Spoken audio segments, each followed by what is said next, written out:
para sa mga walang-wala. Kahit bangin, tatawirin para makakuha ng ayuda pantawid gutom kasunod ng bagyo. Ang ibang supply naman sa Camarines Sur sa zipline na ay dinaan dahil hindi madaanan ng ilang kalsada. Nakatutok si Ian Cruz.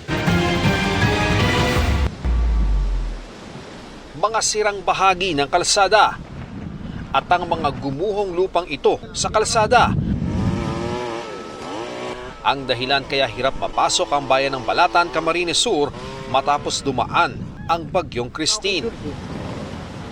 Dito sa Barangay Kabanbanan, naputol na ang daan sa lawak ng landslide matapos ang walang humpay na pag-ulan.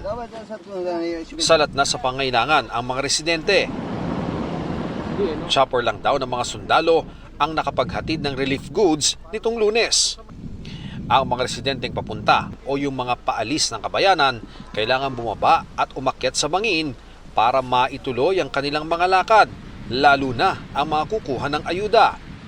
Dagdag kalbaryo ito sa mga matatanda na nakayapak pa.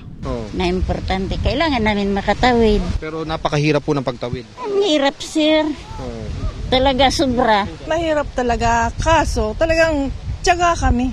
Kasi po? Kasi kailangan. Kaya sana raw hindi na makaapekto sa kanila ang bagyong Leon. Naku, sana wag naman ang tumuloy, God. Nanghihirap ng transpo.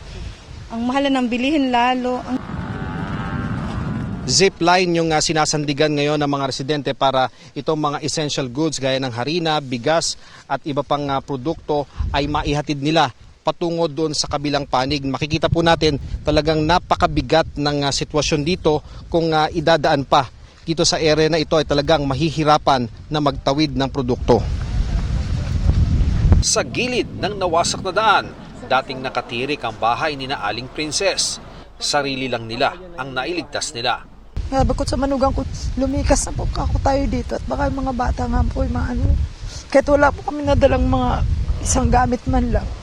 Inilikas po namin mag-asawa yung mga bata.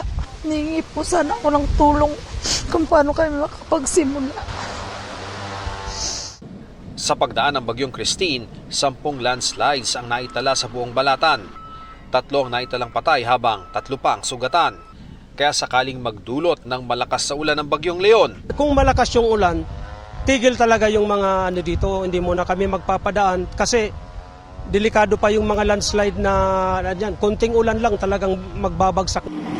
Sinisikap naman ng DPWH na maklir ang kalsada at makagawa ng pansamantalang madaraanan para makadiretso sa kabayanan ng Balatan.